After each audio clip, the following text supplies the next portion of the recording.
I have the great honor and pleasure to be with Maha today, and really been looking forward to this conversation tremendously. Maha, I would love for you to introduce yourself to folks who may have not heard of you or know you, and we can go from there. Thank you so much. It's a pleasure to join you today. I'm calling from London, where I've been working remotely the past few months. As you know, I've been a professor for many years at NYU's graduate program in international relations, and over the last year, at least pre-pandemic, I was busy promoting my first book on global risk, which I'll just quickly show. Yep. Yep. And it captures a lot of the risks that we were faced with even before the pandemic. So it's been interesting to see how some of those risks have actually evolved during this sensitive period of the global pandemic. Wonderful. Thank you so much for making the time. Very, very much an honor to be with you. And as we've sort of explored the experience at this juncture of where we are, and especially your focus on risk and many facets, would love to hear kind of your thoughts around what we're experiencing, where you see us going, and kind of what perspective you can offer. Sure, I'm happy to share ideas. Well, I think it's safe to say the last few months have been an important time to reflect on where we are and whether we are really achieving the optimal, what is best for us geopolitically, politically, economically, and socially. And as I said earlier, even before the pandemic, we were at a sensitive global turning point. And I think COVID-19 has in some ways put the spotlight on these sensitivities and even worsened some of the risks that we were dealing with. And from my perspective as a global risk specialist, I think there are four key areas that we need to keep track of. As we as global citizens try to make sense of the world and where we may be headed, we need to recognize the sensitivities first in terms of our geopolitics. I think everyone is aware, everyone who's watching this is aware that the world order has evolved in recent years. And the truth is that was the case even before President Trump took office. There was a lot of debate and speculation about who's in charge of the world order. And that's a major risk geopolitically that we haven't really come to terms with. Pre-COVID, we talked about US versus China being the major dynamic that's playing out in front of us, and every other country simply had to adjust. But the pandemic has reminded us that the post-Cold War era, driven by US-led multilateralism, is frankly behind us. We have sadly, not had any global leadership or a sense of unity in terms of state-led actors and our world leaders to have a unified response to the pandemic. And I think that is very troubling. Of course, we've seen that the G20 and the G7 have had discussions. We know that a handful of countries, excluding the US, have committed billions of dollars for a vaccine. But at the same time, we've also witnessed this unique form of bilateralism that has surfaced, what you might call COVID-19 bilateralism, where certain countries have seized this opportunity to build alliances or renew strategic alliances. And I'm sure you're aware there's been so much coverage about how China has tried to take a greater role in the world to fill the gap in global leadership. They've sent medical support to all regions of the world, frankly. But the reality is other countries, Turkey, for instance, has sent supplies related to COVID-19 support to over 40 countries. Cuba has sent doctors to various parts of Europe to offer their support. It's really a unique form of bilateralism that I'm not sure we fully appreciate. Will this specific form of alliance, the bilateral COVID-19 bilateral alliance, reshape geopolitics going into 2021? That's what we need to watch. I think the only real game changer would be if one country creates a vaccine and then decides, you know what, we're going to share it with the world.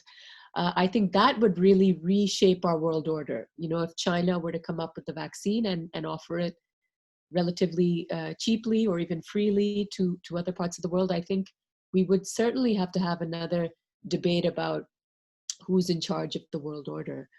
Of course, there's also concern about vaccine nationalism. If one country gets it and doesn't want to Hmm. offer it, we could have a significant competition that can add to our geopolitical risks going into 2021. So I think that is what we really need to watch. I also think it's interesting to have observed that these bilateral alliances are not just state to state. You could argue that we're seeing the rise or the resurfacing of non-state actors. I've been talking about this for a few years now. Sometimes I face a bit of backlash about talking about the significant role that tech billionaires are playing in our world order. Even before COVID-19, they were advising the world and other governments about how we're going to lose our jobs to automation. They were talking about UBI and so forth. But now with the pandemic, we see certain billionaires like Jack Ma, Adrian Chang, Bill Gates are directly offering world leaders and countries medical support. So you have non-state to state alliances that are rebuilding or taking shape. How will that change the very nature of power and of the world order going into 2021? I'll be honest, I don't know. But I think this is a trend that we need to observe and keep track of. All of us as global citizens who are concerned about what could be next. So that would be my first global risk relating to geopolitics. Secondly, I think it's safe to say that political risk is significant as well. Again, before COVID-19, the last few years, post Arab Spring, we've seen citizen-led protests against governments in both democracies and in non-democracies in pretty much every part of the world. And I'm not sure why this has happened, except that at the very least, we can agree that tech has empowered a lot of citizens to be more activists, to challenge their leaders, their political systems. In many ways, 2019 was the year of the protester globally. But it led to these larger debates about, is democracy still the best system? We've been having that debate for a couple of years now, and we've even seen major academic studies highlight, shockingly, how the younger generation doesn't seem to care as much about having democracy. It's not as high on their priority list. So this is a concern. Is democracy the best system, or could there be something more in terms of our political development? Is there another stage to our political development beyond democracy? That is a sensitive issue we had pre-COVID-19. Then the pandemic happens, and again, we see that citizens are challenging their governments. Obviously, right now, they're more focused on the issue of race, which I'll talk about. But before that, we saw in countries like India, Iraq, the UK, the US, citizens protesting about government policy relating to COVID-19. There's frustration about, of course, the lockdown measures. There's been frustration growing about the proposed contact tracing, how that will infringe on our individual rights. And of course, in certain countries like Hungary, Philippines, this has been an opportunity for leaders to become more autocratic. You see non-state actors with negative intentions, criminal terrorist groups, filling that policy gap where governments have fallen short. So again, I think the pandemic has exacerbated the existing political risks that most governments were faced with, where you have a legitimacy crisis. Citizens are not really seeing governments as necessarily being the actor that can get us through this. Even if in the early weeks, I must admit, I was hanging on the word of Boris Johnson here, and also hanging on the word of President Trump, hoping that they would, be able to navigate this global pandemic. And as time has gone on, we've all gotten frustrated. So I think, again, political risk, this crisis of political legitimacy, that is something that as we get deeper into the pandemic and hopefully get out of it, we're going to see citizens frustrated, asking, questioning government, did you do enough? Are you providing us with enough support after the pandemic? I think there's more frustration to come. And my students and I at NYU, we do a project annually with this crowdsourced consultancy that I've done a lot of work with over the years called WikiStrat. And we predict every year the global risks that we should expect for the coming year, and we work on this with their crowd of experts. And in January, we released our top 10 list, and we talked about a global spring, how maybe 2019 was the year of the protester, but we anticipated a notable rise in protests for anti-government protests for 2020.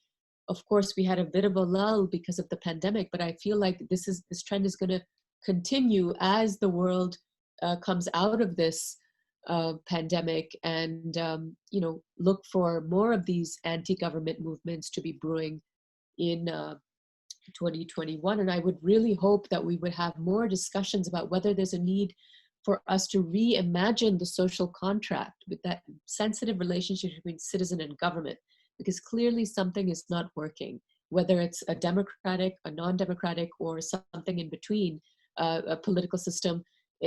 Something is not working. So maybe the pandemic can be the push we need to reimagine our state-society relations. Thirdly, economically, of course, we all know that pre-pandemic, we were talking a lot about the threat to globalization from economic nationalism, populism. We also kept hearing about how many of us in the next 15 years, perhaps 40% of us in the next 15 years would lose our jobs because of automation, right? And it, according to one, very vocal tech billionaire, Jack Ma, it would create more pain than happiness in the next 30 years. So we were already headed for some more economic frustration that was going to continue to bubble up in certain countries. And now, of course, we have the pandemic that has created an environment in which there's so much uncertainty. It's difficult to know who to believe, but whether it's the IMF or well-known economists, the truth is we're heading into the worst recession in recent memory, perhaps the worst since the Great Depression. And that already is added stress for us. But if you look at the individual, there's going to be frustration about whether government's relief packages, which are significant in most countries, is that really going to help everybody? Or are some people going to be left behind? And I always highlight the term created by this economist, Guy Standing. And he talked about, even before the pandemic, for many years, he referred to this global class of people who have been left behind, okay? They have no occupational identity or narrative to give to their lives, to quote his book. And they've simply fallen through the cracks. Maybe they've been left behind by globalization or the global youth unemployment crisis of previous years. Some were maybe on track to lose their jobs to robots anyway. And now we have the pandemic. And I think there needs to be more discussion about the psychological toll that many of us are going to have to deal with, having lost our jobs or having felt that we're not benefiting from these existing relief packages. So I guess economic risk across the board in the world, we should be concerned about that growing class of people. Who is going to look after them if governments fall short, if their massive relief packages don't deliver? I think that will be a significant source of frustration that can add to this idea of a global spring. Okay, and lastly, and I think this is a risk, social risk, that in many ways I feel has been brewing for many years, but sadly has not gotten any real attention from our world leaders, and that has to do with this idea that we've had this fractured identity where we were sort of pushed into a corner to answer this question for ourselves. Are you a globalist or are you nationalist? Because many of our policymakers and obviously certain hate groups around the world have kind of pushed us into a corner and said, pick one or the other. You can't be both. And we've seen this rise in recent years, pre-pandemic, of hate groups and the evolution of extremism from Islamist extremism to Hindu extremism to Buddhist extremism to far-right extremism, which is very prevalent here in Europe and also in the US. And I think we haven't really seen a clear counter narrative to the hate, at least not from our governments, from our world leaders. The only example I can ever highlight, frankly, is that of Jacinda Ardern of New Zealand, who, after the Christchurch attacks last year, the far-right attack, she handled it beautifully within her country, but also globally called for an anti-racism, anti-hate campaign. But then, of course, we have this pandemic now, and you've already seen that these existing strains have been worsened and created new ones, where you have more frustration in some populations against the other. Some of the examples I've read about recently are, campaigns, misinformation campaigns relating to the virus, but targeting a specific minority, the Muslims in India, Rohingya refugees in Malaysia. We've sadly seen a backlash against East Asians in many parts of the world because of, the fact that the virus appears to have started in China. And I think that, again, I ask, where is the public counter narrative to such hate? And there's been rhetoric in recent weeks from the head of the UN, Secretary General Antonio Guterres, against hate speech, and that is important. But and we've also seen movements led by citizens. There's one in particular I want to highlight, which is the One Shared World movement for global interdependence that has emerged after the pandemic started. And I think that's very positive, that citizens around the world are trying to rally together to remind us we do have a global community. And you have nonprofits like Global Citizen launching campaigns about uniting for our future. This is positive. More recently, as you know, we've sadly seen this wave of violence and related protests about race, right? That have been triggered by the the death of George Floyd. And I have to say, this could be the silver lining of the pandemic. Although we did have these movements led by people about uniting around, the pandemic, and there was, excuse me, there was still a lack of dialogue about the hate. And the fact that not just citizens in every US state, but citizens in over 40 countries in the last 2 to 3 weeks have come out onto the streets despite a global pandemic to protest against what has happened, and called for more dialogue on racism, and how they want to show our world leaders that this is an important shared global value. Frankly, I think that's remarkable. I was talking about this with my students when I was teaching a few days ago, that would we still have seen this global response, this global citizen-led call against racism, if there wasn't a pandemic? And I wonder, because I think in a way it's the silver lining that it happened during this period when we were relatively less distracted because we're just focused on COVID-19. Perhaps that is big picture, the silver lining. And I guess the challenge will be to see if this sentiment against racism can translate into sustained policy change. I'm not convinced that our world leaders, frankly, will be able to really give or deliver on anti-racism policies that many protesters are demanding, given the global health crisis. But I think it's encouraging that citizens are so engaged, and particularly youth are so are involved in these protests. That's positive. So what we need to watch for as the global pandemic hopefully comes to an end this year, and as we get into 2021, we have to see to what extent COVID-19 related xenophobia has reduced. We have to see to what extent this movement around anti-racism is actually going to lead to some material change, particularly if we continue to see governments overburdened and unable to really tackle this issue.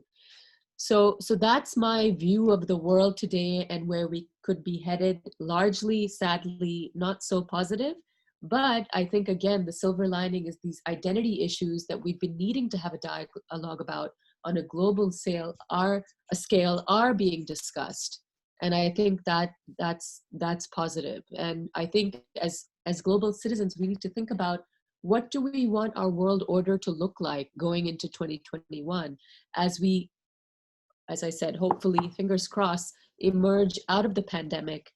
And what role can we play as individuals, right? Because I think to sit back and hope that governments figure it out, I think that's unrealistic. And this is, at the end of the day, the era of more activist behavior by citizens, and that can be positive for us. So that's what I have to say about the world today. Yeah. I always appreciate your vantage point, because it is truly global and you integrate so many facets together in a very eloquent delivery. So all around, thank you so much for sharing that, Maha. It's deeply appreciated. So, the question that I have, kind of almost two parts, and then definitely would love to hear your thinking around it. Is the global spring manifesting? Are we rethinking our social contract? Are we reinventing our civilization all around? And specifically, if we look at that piece of it, what is your guidance for us as individuals, and what do you see our role to be? That's a big question. That's a good question and a big one. I want to say that I want to be optimistic and say that, yes, we are talking about all these issues that are becoming more apparent because of the pandemic. But I just don't see at this stage that this dialogue is going to happen at the level of the state, at the level of government. Okay, I hope I'm wrong. I hope tomorrow every world leader talks about, the identity issues and the related mental health crisis relating to work, etc. I really hope that's the case. But I think at the very least, as individuals in our communities around the world, we can sit and take time to reflect on what do we want.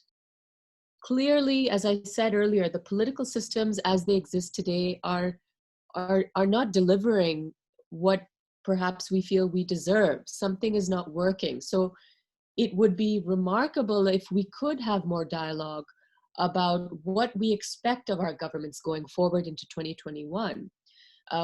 How can we redesign or reimagine our social contract? I think without a dialogue on that, we shouldn't expect anything more than what we have, and we should expect more citizen frustration that can evolve into a more pronounced global spring.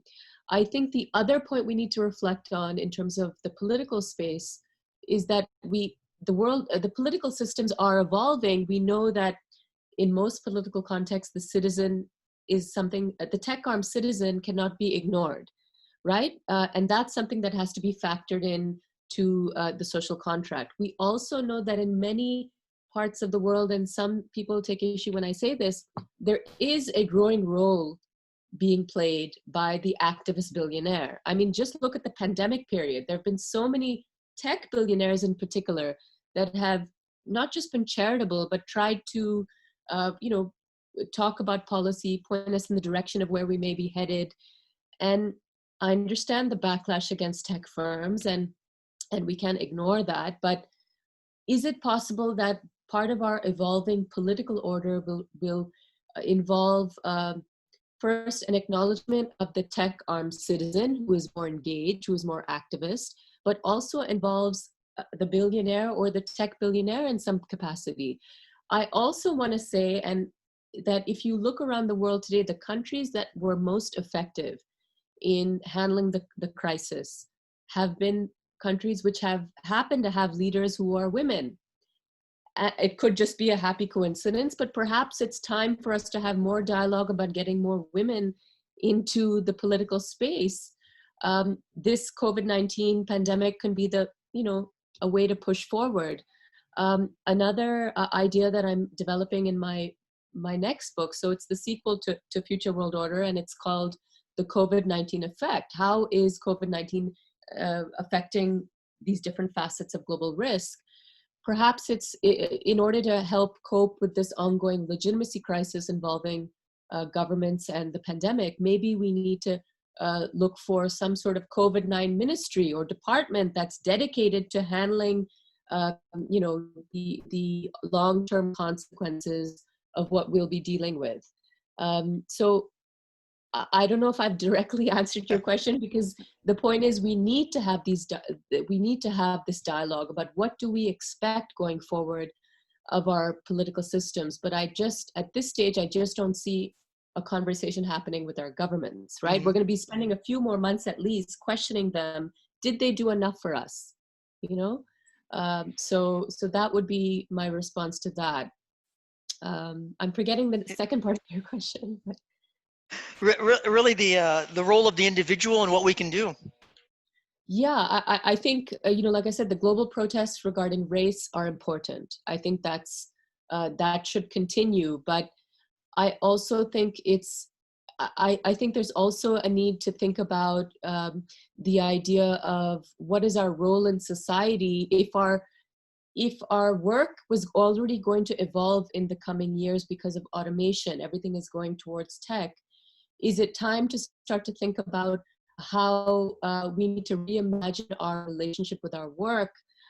Do we need to reflect on a new moral economy where we adjust or readjust what we expect of our governments in terms of our basics, at the minimum, what we expect in terms of our existence, our subsistence economically?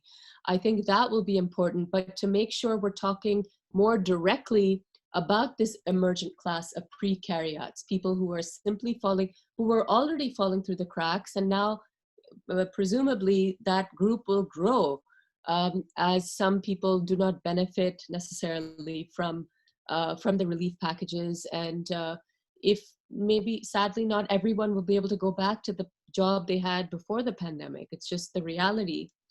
I think we need to have more dialogue about that. Again, ideally, government should be leading the charge, but it's a tough time to be in government. I think Yeah. it's safe to say. I mean, there's been a lot of dialogue in the past about how if we want to boost the global economy, we should have more women in the workforce. Again, this could be our opportunity to make sure that happens globally. And I want to be optimistic, but again, if we can't look to our governments to do this for us, then maybe it's time for us to just, we have no choice to take more responsibility. Very well said, as always. And I echo, if you will, my experience respectfully has been that female leaders do have a distinctive ability to see through some of the noise and to lead in a general way. So my experience is congruent with exactly what you're putting on the table and you're sharing with us. So I definitely appreciate that. And I can't wait for your next book. Very honest, I'm really looking forward to that. So thank you for mentioning that. No, not at all. And I forgot to mention that I'll be giving 50% of the profits to the WHO. They have this COVID-19 Solidarity Response Fund. And after I read about how certain countries were going to cut their funding, I thought, this is my contribution to help people make sense of the world. And if I do sell a few books, I'll look forward to giving 50% of the profits to them, to the WHO. Wonderful, wonderful. And I know we've taken a lot of your time. I've got one sort of last question, and would love to hear your voice on this. If Mahav, if you could be very direct with global leaders everywhere, what is the one message that you would really like them to hear from you?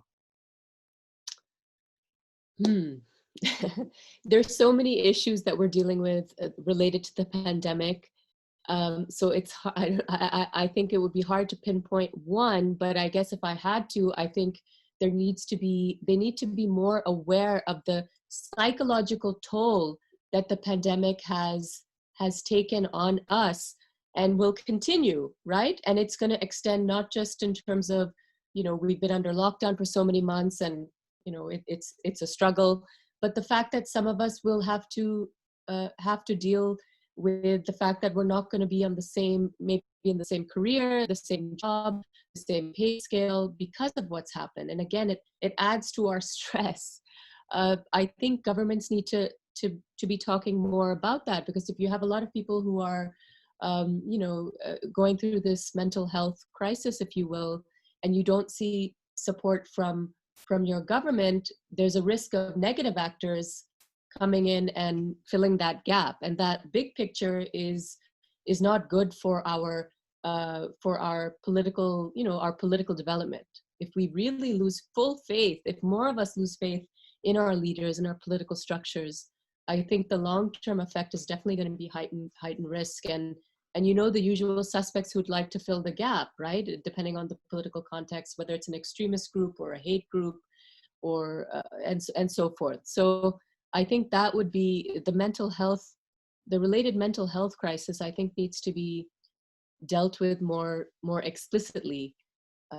Whether that happens is a separate issue. And a lot of what I've said, I mean, a lot could change. Well, not a lot, but some of what I've said could change if there's a change in leadership in the US, right? The sensitivities around global leadership, the issues regarding the role of the US in the world, etc. If there is a change in leadership, maybe things will get better, but I don't think we should assume that if suddenly Biden wins the election, that everything will snap back into place. We still have a lot of work to do either way. So, And and it's great to know that we have voices like yours in the conversation that can offer perspective and guidance and wisdom. So definitively, Maha, and you know how much I appreciate you and what have you. I, you're most welcome. I love the emphasis very specifically. There's dialogue that needs to happen. There's conversations that need to manifest. There's awareness of the mental health issues, and really we shouldn't rationalize what COVID has done and has had us experience. And definitely, I love the way you said it. If we lose faith, then the risks proportionally exactly go up. So by all means, I want to thank you again, Maha, for the time, and truly your presence in the world is needed, and we're very grateful for it. So thank you so much for making the time. No, I appreciate it so much. Thank you for reaching out to me. I hope you know, your listeners will enjoy what we've talked about, and they're welcome to reach out if they want to have a dialogue. I'll be very, very open, and stay safe. Everyone should wear a mask, right? We got to worry about the second wave now in most parts of the world. So just take care. Thank you, Maha.